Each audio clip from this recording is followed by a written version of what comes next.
welcome to C Interview. As we all know, C Interview is a platform where we talk to prominent people from our university and understand their lived experiences and get inspiring messages from them. Today with us we have Lynette ma'am, who is a CAPS coordinator at Christ University.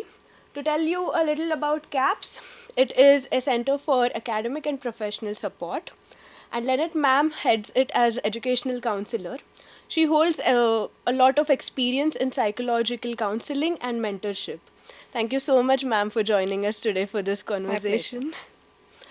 So, ma'am, we would like to know that you hold experience in psychological counseling. So, what was the shift like to get into mentorship and educational counseling? So, if you ask me first, let me address your psychological counseling piece. It's all about people.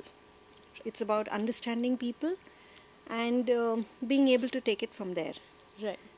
Mentorship is also similar, but it just goes a bit maybe to the next level, where you begin to guide somebody through a process to reach a particular space.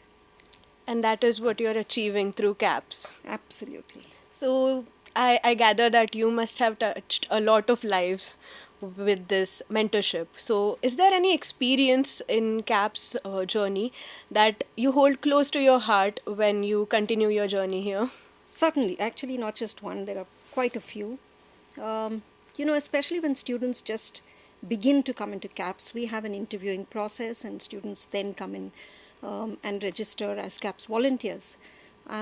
We see some very, very nervous students, and through the process of counseling and mentoring and the work experience that they share at CAPS, when we see them, go out of CAPS confident, enriched, and, with the spirit of giving, I think that is what keeps me going at CAPS. That is such a beautiful experience, I'm sure. It takes a team to hold up an institution like that. So, could you help us understand what teams or wings or committees play a role in CAPS? Okay, so while we have a couple of mentors, the center is primarily run by volunteers for students in the campus. Now, how we do it? Because our center aims at equipping students with academic as well as professional skills, we run the center almost like a mini organization. So we have, in any organization, you'll see that there is some service that they provide. So the service wing, the service areas that we really reach out to are called wings. And the wings, the smaller groups of students who work behind the scenes, so to say, we call them committees. Okay. So the wings will reach out, will help students gain skills through their expertise. So while they receive a training, they offer that training sometimes on a one-on-one basis. Sometimes as peer trainers, they go into classrooms and share that knowledge and the skill sets with their peers. We have a very interesting group of students who belong to what we call the Connect Wide wing. And at the Connect Wide wing, what they do is really connect and network with industry to bring that expertise here into an academic setup, because the center primarily works towards bridging that gap between the academia and the industry. So that's one of them. A very specialized wing, which we just saw working full swing, was through Daksh. They're students primarily from the master's level of psychology, different branches of psychology. They work towards bringing assessments to the table.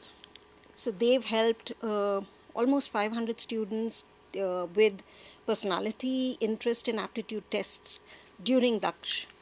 They also work on, well-being, and I would say social and mental psycho-education, so to say. So they have actually conducted workshops on emotional intelligence, on anxiety, particularly exam anxiety, on resilience.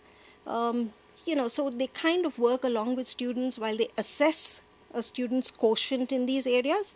They also help them with tools and equip them with the knowledge of how you become aware of where you are and how you can take it to the next level. Yeah. So I gather that CAPS does prioritize mental well-being a lot.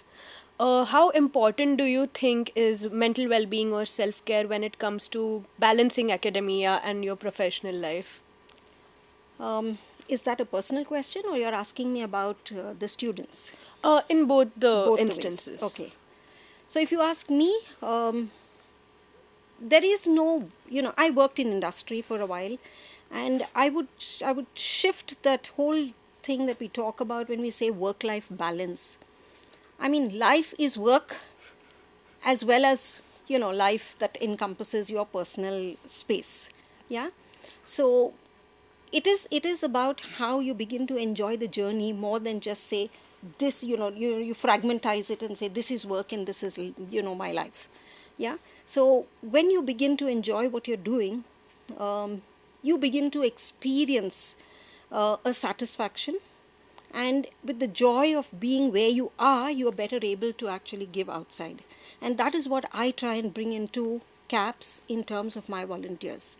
So I, just yesterday, last evening actually, I had a bunch of students whom I was assigning some work, and they said, "Ma'am, CIAs, we know all about CIAs in Christ, right?" Absolutely. Yeah.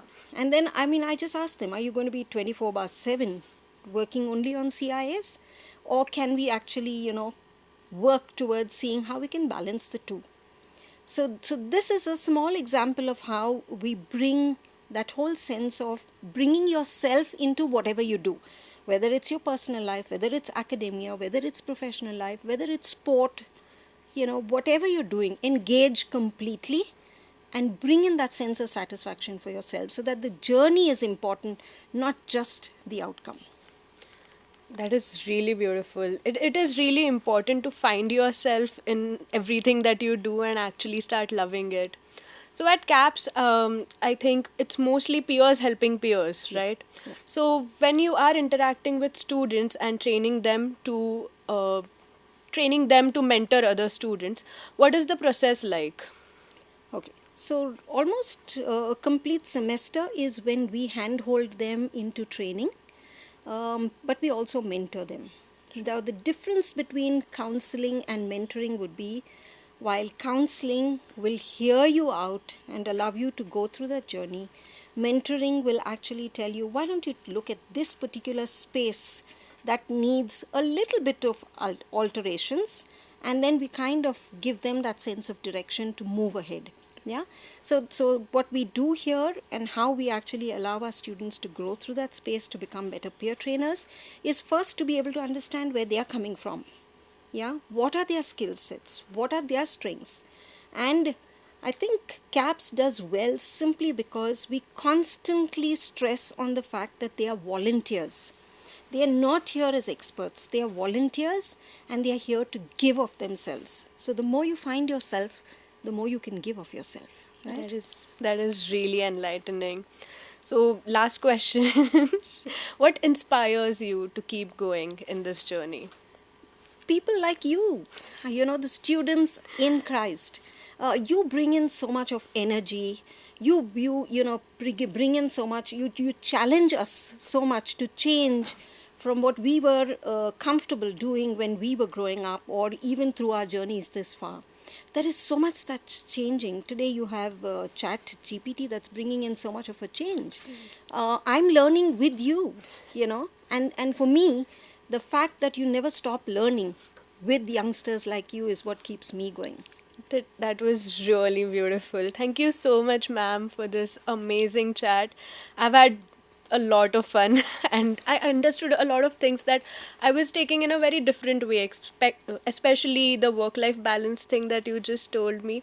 I think our generation takes it in a complete wrong way, and because of people like you, we are understanding how to balance it really well. So, thanks a I'm happy lot. to be here. Thank Thank you. you so Thank you for much. the opportunity.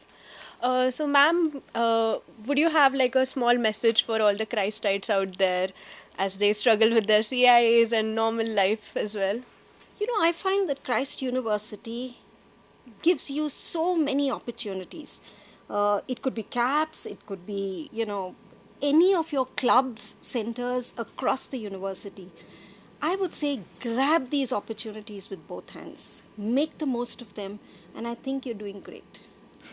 Thank you, ma'am, for sharing such amazing stories with us and your lived experiences with us. They are absolutely inspiring, and we would carry this ahead in life as living experiences.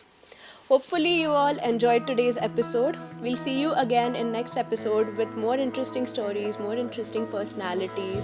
See you again at C Interview.